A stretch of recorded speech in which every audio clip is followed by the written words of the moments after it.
here we are at the Academy of Model Aeronautics where, well, rubber meets the road, or in some cases, wings meet lift, or whatever the case may be.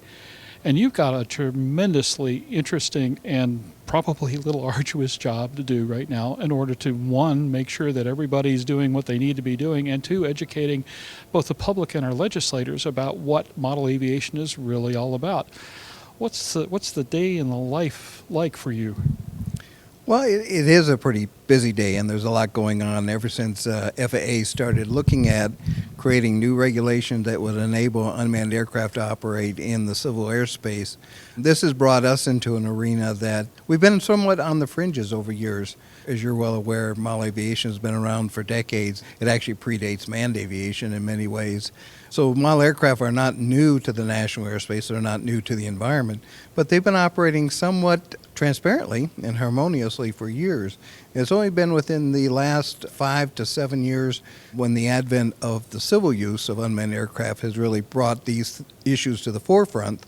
And those are the issues that we're dealing with on a day-to-day basis. One, to help the FAA and communities understand this technology and to determine how it can be safely introduced into our environment while still protecting the core values and the core activities of the model aircraft that have been operating for years. So AMA has been trying to bridge the gap between not only helping the public understand this technology and how it can be used safely and responsibly, but also to educate the regulators on what model aircraft are all about, what this new technology is about, and how you can approach this technology without having to have significant and onerous regulation that would stifle the growth of the industry.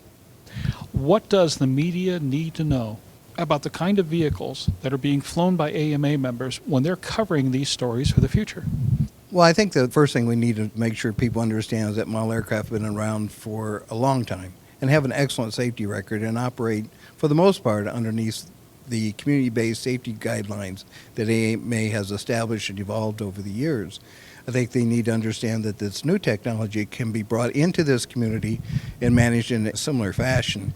It's just an educational process. It's a process of letting the new users know what the basic safety rules are and how they can participate within this community. We just introduced a new campaign for that community called the Know Before You Fly campaign, which is structured specifically for the new user, for the user that maybe didn't enter the hobby as a traditional modeler, but needs to know the same information about flying safely and responsibly within their community. Okay, let's talk about the elephant in the room, the FAA. Are they really equipped at this stage of the game to be able to work with, or even at this point, regulate this community?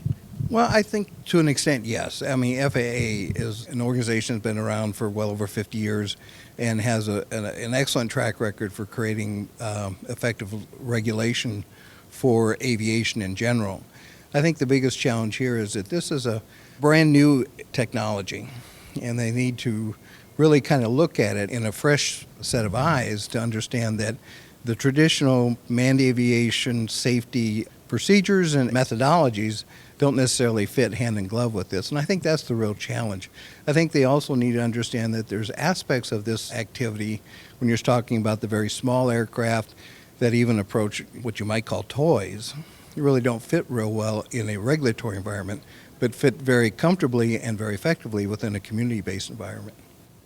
Well, to my brother and sister journalists out in the real world, in general media, and to the folks that we work with in government, how might they contact or work with AMA to increase their understanding, be accurate in their coverage, or be accurate in their regulatory efforts?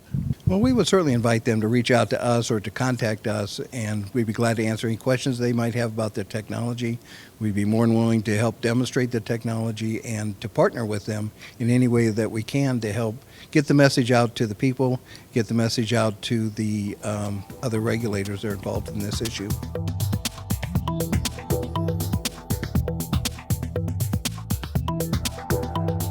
Aero-TV is brought to you by Redbird Flight Simulations is dedicated to revolutionizing flight training by designing, manufacturing, and delivering affordable and innovative flight training technologies. Each Redbird device is designed to enhance the training experience for pilots of all levels, from student to ATP.